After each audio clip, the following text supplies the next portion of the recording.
ابھی انشاءاللہ ذکر کریں گے، شوق کے ساتھ ذکر کرنا ہے۔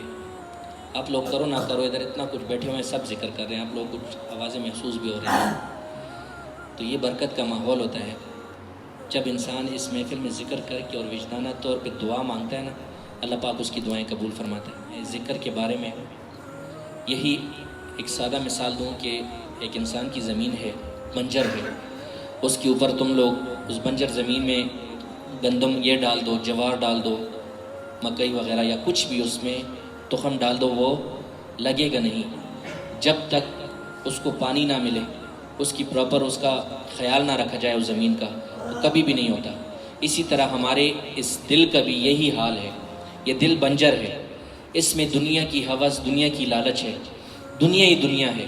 اس دنیا کو یہاں سے دنیا نکالنی ہے، ہم نے اس دل سے اس دنیا کو ایک طرف کرنا ہے۔ سیراب کس سے کرنا ہے؟ اللہ کے ذکر سے، جس کے لیے سلطان باہو رحمۃ اللہ علیہ فرماتے ہیں نا، اللہ فی اللہ چمبی دی بوٹی میرے من وچ مرشد لائے ہو۔ تو اس میں بوٹی تو لگی ہوئی ہے، اس میں میرے مرشد نے بوٹی تو لگا دی، اب اس کو آگے بڑھانا ہے۔ اس کے آس پاس سے یہ گندا کچرا، یہ دنیا کی ہوس، دنیا کی لالچ، دنیا کی محبت کو ختم کرنا ہے۔